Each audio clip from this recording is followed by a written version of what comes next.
किस कानून के तहत आप कैदी को अलाउ कर रहे हैं कि भाई आप प्रेस कॉन्फ्रेंस में अपने विचार दीजिए? भाई झूठा फंसाया है, कोर्ट में दलीलें होंगी, आप बच जाएंगे। आप तो ऑलरेडी कन्विक्ट है, तो आप किस लिए प्रेस कॉन्फ्रेंस करा रहे हैं उनकी? और क्या वाकई यूपी के अंदर कानून राज है? और अभी भी योगी आदित्यनाथ का बयान सामने मुझे नहीं लगता, मैं मुख्यमंत्री की बात से सहमत नहीं हूं।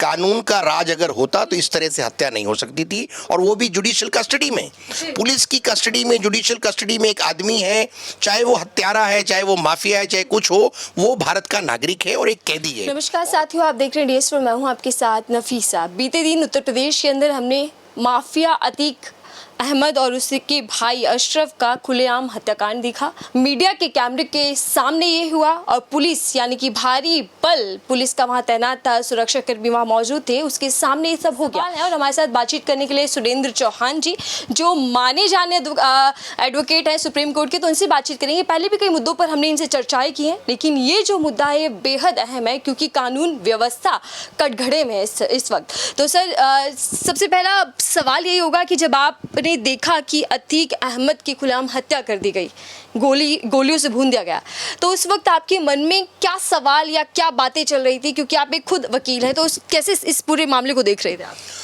काफ़ी शॉक लगा, और पुलिस नॉर्मल कोर्स में किसी भी कैदी को प्रेस कॉन्फ्रेंस के लिए अलाउ नहीं करती है। पुलिस की कस्टडी में ऐसे कभी भी उसका कोई इंटरव्यू नहीं ले सकता। हमने कोर्टों में इतने केसेस करे हैं, कोर्टों में आप कैदी से और अंडर ट्रायल से बात भी नहीं कर सकते हैं। जो भी लॉकअप से आते हैं, कोर्ट में आते हैं, कोर्ट की परमिशन के बिना उनसे बात भी नहीं की जा सकती है। तो ऐसे हालातों में प्रेस को अलाउ करना, और ऐसे क्या सर्कमस्टेंसेस थे, काफ़ी सारे सवाल उठते हैं। देखिए उसमें जो जुडिशियल इंक्वायरी है उसमें क्या निकल के आता है, काफ़ी सारे सवाल हैं और सरकार इससे छुप नहीं सकती है। बिल्कुल सर, उससे पहले हम चर्चा आगे बढ़ाएं, लेकिन आपको बता दें कि अतीक हत्याकांड में एक बड़ी खबर सामने आई है कि 24 अप्रैल को इस पूरे मामले को लेकर सुनवाई होनी है। तो वहीं पहली बार इस हत्याकांड के मुख्यमंत्री योगी आदित्यनाथ का बयान सामने आया। वो कह रहे हैं कि यूपी के अंदर कानून राज है। तो कानून के रखवाले या कानून की पूरी परख और समझ रखने वाले हमारे साथ हैं। क्या वाकई यूपी के अंदर कानून राज है? और अभी भी योगी आदित्यनाथ का बयान सामने मुझे नहीं लगता, मैं मुख्यमंत्री की बात से सहमत नहीं हूं। कानून का राज अगर होता तो इस तरह से हत्या नहीं हो सकती थी, और वो भी जुडिशियल कस्टडी में, पुलिस की कस्टडी में, जुडिशियल कस्टडी में एक आदमी है, चाहे वो हत्यारा है, चाहे वो माफिया है, चाहे कुछ हो, वो भारत का नागरिक है और एक कैदी है। और कानून में कैदी को रखा गया है इसलिए एक श्रेणी में कि उसने चाहे लाखों अपराध किए हों, तब तक उसकी गिल्ट प्रूव नहीं होती और वो कॉन्विक्ट भी है। तो ये आपकी ड्यूटी बनती है उसका ख्याल रखना। आप अगर स्टेट मशीनरी बिल्कुल लाचार सी लग रही है, फेल हो गई है, ऐसा लग रहा है कि कानून नाम का नहीं है, राज कोई रवा नहीं, राज नहीं है। कानून का राज होता है, कानून के राज में हत्याएं नहीं हो सकती। कानून में अगर कोई माफिया है, कोई बदमाश है, कोई गुंडा है, मवाली है, उसको अगर कुछ उसमें करना है, उसकी हत्या करनी है या उसका वध करना है या उसको सजा देनी है, तो कोर्ट कर सकता है। कोर्ट ही उसको फांसी दे सकता है, कोर्ट ही उसको उम्र कैद कर सकता है, कोर्ट ही उसको सजा दे सकता है। आपको कोई हक नहीं है उसकी हत्या करने का। लेकिन क्या माफियाओं को खत्म करने का मात्र एक यही तरीका है, और क्या इसे जायज कहा जा सकता है? नहीं, ये जायज नहीं है, ये जंगल राज है। देश में कानून व्यवस्था है, आंख के बदले आंख नहीं हो सकती है। आई फॉर एन आई, यहाँ का जंगल राज की व्यवस्था होती है, और हम जंगल राज में नहीं रहते, कानून के राज में। एक लिखा पढ़ा तबका है हिंदुस्तान में, और लिखित कानून है, कानून के रखवाले हैं, वकील हैं, कोर्ट है, अदालतें हैं। कानून है तो देश है, अगर कानून नहीं है तो देश नहीं रहेगा। देखिए, अतीक अहमद का तो अंत हो गया, सबसे बड़ा गुंडा माफिया कहे जाने वाला, लेकिन सवाल ये कि उस अंत के जरिए जो 3 नए अपराधी ने जन्म लिया है, उसको लेकर आप क्या कहेंगे? वो उनको सज़ा मिलनी चाहिए, और वो सज़ा उनको कानून के मार्फत मिलनी चाहिए। अब मैं नहीं कहूँगा कि उसमें कि वो 3 नए अपराधी पैदा हुए, ये दुश्मनी का भाव होता है। वो बदले की भावना रख सकते हैं, कानून में बदले की भावना नहीं चलती। कानून में दूध का दूध और पानी का पानी होता है। यहाँ पर सामने आपके पास ऑकुलर एविडेंस है, पूरे हिंदुस्तान देख रहा है, टीवी देख रहा है। तो ये जो लड़के हैं, 3 बच्चे थे, इन्हों को क्या कहते सज़ा होगी इस केस में, और कानून अपना काम करेगा।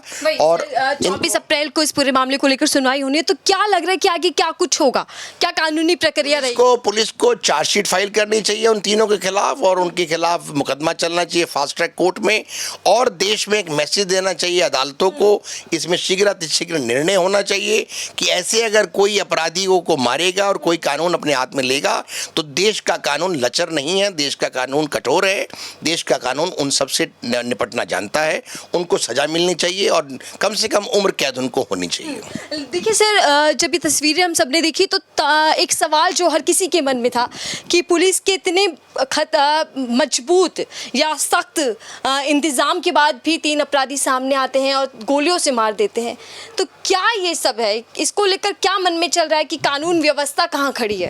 कानून व्यवस्था बिल्कुल लचर है और पुलिस भी इनके साथ साथ दोषी है। उनको भी, जो भी इन्वेस्टिगेटिंग एजेंसी है, जो भी इंक्वायरी करेंगे जुडिशियल कमीशन में, पुलिस की भी रिस्पॉन्सिबिलिटी इसमें फिक्स होनी चाहिए। आपके हिसाब से इस हत्याकांड में सबसे बड़ी गलती किसकी देख पा रहे हैं आप? पुलिस व्यवस्था की, जो पुलिस का इंचार्ज है, टीम का इंचार्ज है। भाई क्या सर्कमस्टेंसेस थे, आप उनको इमरजेंसी में हॉस्पिटल ले जा रहे हैं, क्या उनको प्रॉब्लम थी, क्या चीज़ आई, और आप कैसे प्रेस कॉन्फ्रेंस को अलाउ कर रहे हैं, प्रेस मीडिया को कैसे अलाउ कर रहे हैं, व्हाट वर द सर्कमस्टेंसेस। इसमें जितना भी पुलिस का जो हेड है उनको, उसकी टीम का, वो रिस्पॉन्सिबल है। लेकिन कानूनी क्या प्रक्रिया रहेगी और क्या कुछ हो सकता है इस पूरे मामले में? इस मामले में पुलिस को अपना काम करना चाहिए कि जो 3 एक्यूज पकड़े गए हैं उनके खिलाफ जल्द से जल्द इन्वेस्टिगेशन करके चार्जशीट फाइल करे, ताकि और फास्ट ट्रैक कोर्ट पे, अगर मुख्यमंत्री योगी आदित्यनाथ इतने सीरियस हैं तो फास्ट ट्रैक मुकदमे में, फास्ट ट्रैक कोर्ट में इसका मुकदमा चलाया जाए इन तीनों अपराधियों के ऊपर। और साथ में जो जुडिशियल कमीशन इंक्वायरी जो गठित की गई है उसकी जो भी रिपोर्ट आती है वो रिपोर्ट को पब्लिक किया जाए कि इसमें ये ऑफिसर दोषी थे और ये कॉन्स्पिरेसी सी, षड्यंत्र था, या ये ऑल ऑफ सडन उन्होंने, लड़कों ने ऐसा काम किया। ऐसे नहीं कर सकते, उनके पास वेपन्स हैं, अनलाइसेंस वेपन कहाँ से आ गए, और इंपोर्टेड वेपन्स हैं, ये भी नहीं कि देसी कट्टा मार रहे हैं। तो ऐसा कहाँ से उनके पास वेपन आ रहा है, क्या स्क्रूटनाइजेशन कर रहे हैं, क्या सिक्योरिटी आपका लैप्सेस है, ये सब के लिए जांच होनी चाहिए। सर, अगर पुलिस कस्टडी में किसी का मर्डर हो, जो हमने तस्वीर अभी देखी सामने, तो उसमें क्या कुछ हो सकता है? पुलिस कस्टडी में देखो, मर्डर पुलिस कस्टडी में हो, पुलिस कस्टडी के बाहर हो, पुलिस कस्टडी में वो बहुत सीरियस मर्डर हो जाता है। उसके लिए जो भी जिसकी कस्टडी में है वो सारे जिम्मेवार माने जाते हैं, और अगर उनका कोई दोष पाया जाता है तो वो भी उसमें दोषी करार किए जाते हैं। उनकी भी कॉन्स्पिरेसी होती है।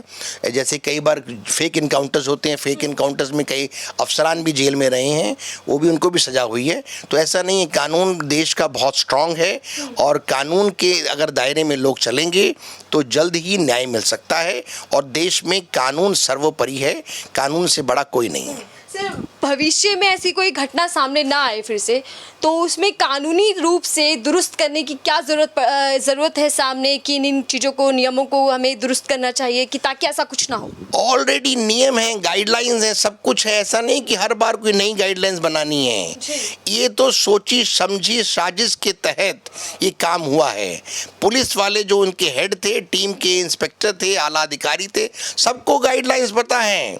कैदी को कैसे ले जाना है हॉस्पिटल, कैदी को प्रेस कॉन्फ्रेंस करानी है, नहीं करानी है, सब लिखित है, सब लिखा कोड है, आपकी मैनुअल है, जेल मैनुअल है, सब कुछ है। किस कानून के तहत आप कैदी को अलाउ कर रहे हैं कि भाई आप प्रेस कॉन्फ्रेंस में अपने विचार दीजिए? क्या वो कोई जज साहब हैं, आपने वो बताना चाह रहे हैं? क्या वो बताना चाह रहे हैं कि मुझे झूठा फंसाया गया है? भाई झूठा फंसाया है, कोर्ट में दलीलें होंगी, आप बच जाएंगे। आप तो ऑलरेडी कन्विक्ट है, तो आप किस लिए प्रेस कॉन्फ्रेंस करा रहे हैं उनकी, और कौन किसने अलाउ कर दिया है? तो सर, क्या लगता है कि जांच जो कमेटी बैठाई गई है वो किन किन सवालों के जवाब ढूंढेगी इस पूरे वो जज साहब की, देखो जुडिशियल इंक्वायरी क्या करती है, और उनको भी वही चीज़ें कंसर्न कर रही हैं जो हमें कंसर्न कर रही है और जो देश को कंसर्न कर रही है, कि देश को चाहिए कि कानून सर्वोपरि होना चाहिए।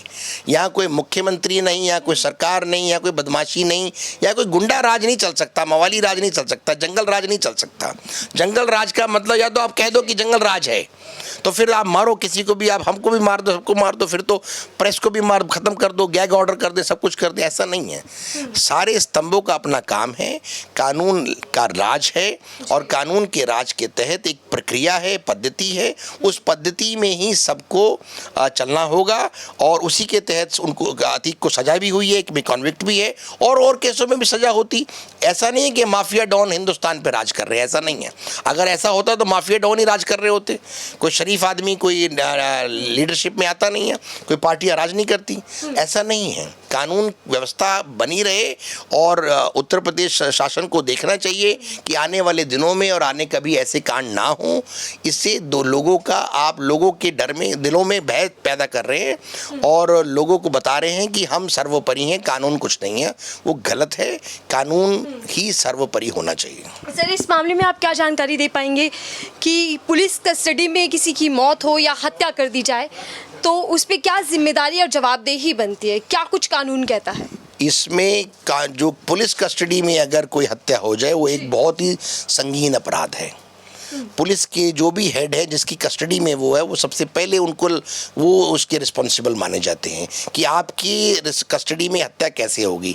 मान लो किसी ने सुसाइड भी कर लिया तो मर्डर सामने हो रहा है, किसी ने सुसाइड भी कर लिया तो वो रिस्पॉन्सिबल होता है हेड कि भाई ये आदमी सुसाइड कैसे कर लिया। हमने 1-2 केस किए कि तिहाड़ जेल में कैदियों ने सुसाइड कर लिया, तो सुसाइड में एसडीएम की जाँच होती है, पूरा सिस्टम बैठता है, ऐसा नहीं है। तो अगर अपराधी की पुलिस कस्टडी में या जुडिशियल कस्टडी में हत्या हो जाए, उसके लिए जुडिशियल इंक्वायरी बैठती है और देखा जाता है कि क्या क्या यहाँ पर परिस्थितियाँ थे, उस हालात में इसका कत्ल हुआ है।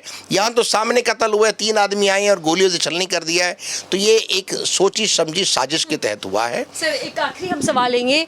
2 माफियाओं को मारने के लिए 3 नए जो अपराधी हैं वो बन गए हैं, सामने आए 3 बड़े अपराधी, तो वो कानून की नज़रों में कितने बड़े जुल्मी होंगे या फिर कितने बड़े वो दोषी ठहराए जाएंगे? वो मर्डरर हैं, किलर हैं, वो चाहे माफिया का मर्डर किया हो, चाहे किसी शरीफ आदमी का किया हो, चाहे किसी डॉन का किया, वो हीरो नहीं है। उन्होंने 302 के तहत एक मर्डर किया है, इंटेंशनल मर्डर किया है, सोची समझी साजिश के तहत किया गया है। उनको कानून के मार्फत कड़ी से कड़ी सजा होना ही उनके भाग्य में लिखा है। ठीक है, बहुत बहुत धन्यवाद हमसे बातचीत करने के लिए। हमारे साथ एडवोकेट सुरेंद्र जी, जो बता रहे थे कि कानूनी प्रक्रिया क्या कहती है या कानून आगे क्या कहता है, क्योंकि अतीक मामले में सुनवाई होनी है 24 अप्रैल को, तो वहीं योगी आदित्यनाथ कह रहे हैं कि यूपी के अंदर कानून राज है। लेकिन इस पूरे हत्याकांड को लेकर कई सवाल उठ रहे हैं और सबसे बड़ा सवाल जो उठता है वो कानून व्यवस्था को लेकर ही उठ रहा है। लेकिन आपके मन में इस पूरे हत्याकांड को लेकर क्या कुछ चल रहा है, आपके मन में क्या सवाल है, वो कमेंट बॉक्स में ज़रूर लिखकर हमें बताइएगा और देखते रहिए DS4 न्यूज़। फिलहाल के लिए दीजिए इजाज़त।